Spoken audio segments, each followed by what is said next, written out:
Hey, what's going on? You know who it is. You know what it is. All right, you guys, peep game. So, as you guys know, I grew up in the 90s. I feel I grew up in like the essence of hip hop when it was at its purest before, the wrong hands, and you know what hands I'm talking about, basically tainted it and damaged it and basically screwed it up. Like I said, everything they touch, when they get a hold of it, they just fuck it up, and you know what group of people I'm talking about. But nevertheless, that's another video for another day.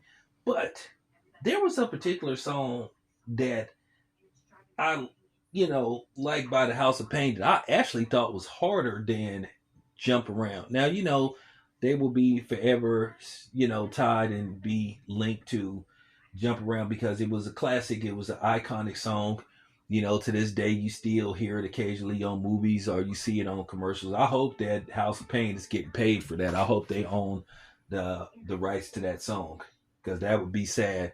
As popular as that song was used on Miss Doubtfire, starring Robin Williams.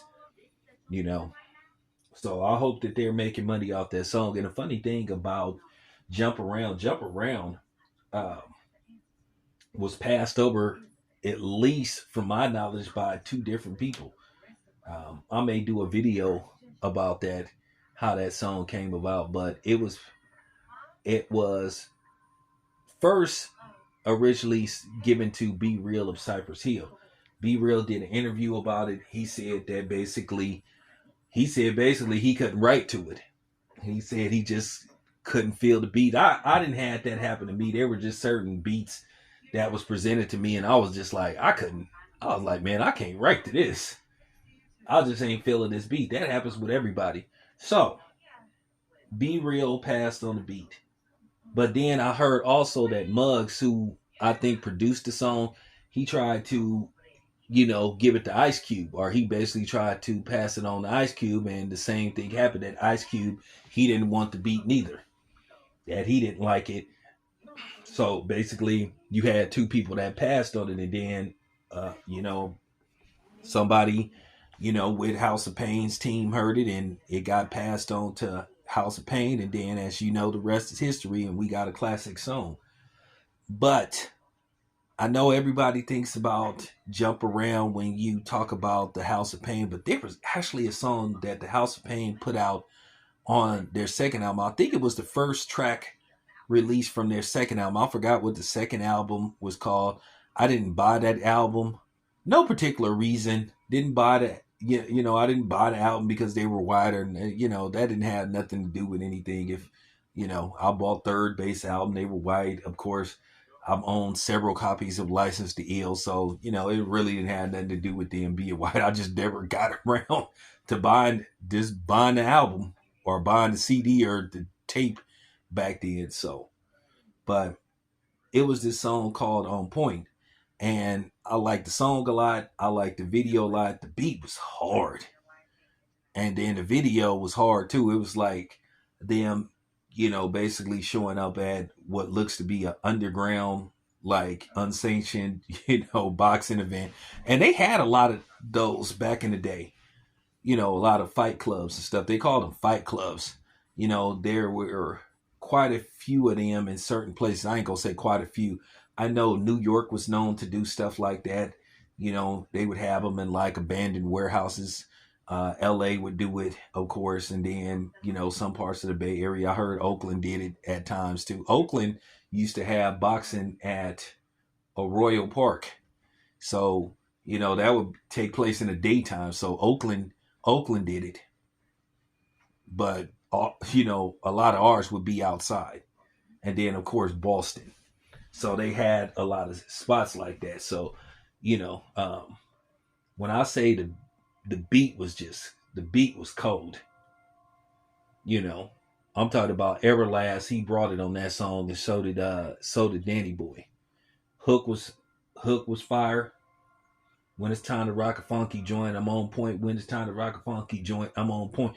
Like, the beat was fire, and I used to watch it on jukebox whenever it came on. Now, where I was at, when I would go over people's house, I couldn't request any songs on jukebox, so I would have to wait till when it came on Rap City or um, MTV or some of the local music stations, because everybody I went to had a 1-900 block, so I couldn't call video jukebox.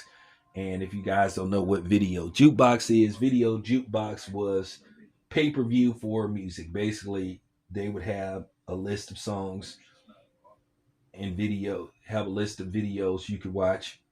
They had everything from rock to rap to country. So, that's how I used to see a lot of those Uncle Luke videos, those Two Live Crew videos. That's how I got introduced to, Two Live Crew, Pop That Coochie, and Uncle Luke. Don't stop, rock with, you know. So, yeah, that was the pay per view for music videos. You call the 1-900 number, you punch in the code, you would punch in the code to the video, and then you would just wait, and depending on how many videos was ahead of the video you actually requested, it would eventually come on. So that's how I got introduced to a lot of different varieties of hip hop music, you know, from East Coast stuff to, a lot of West Coast stuff, a lot of underground artists, a lot of underground, um, West Coast artists to underground East Coast artists like Lakim Shabazz and those dudes. What was them other guys called? I cannot remember. The dudes that was from New York. Dudes like Project Pat, the one that was from L.A. and a few other people. The DJ Quicks of the world. So that's how I discovered all that kind of shit. So, but I just wanted to go down memory lane and talk about some of the songs that I grew up listening to that I thought was dope tracks. So there you have it. That's my story, and I'm sticking to it. This is your boy Tail Biz. I'm out.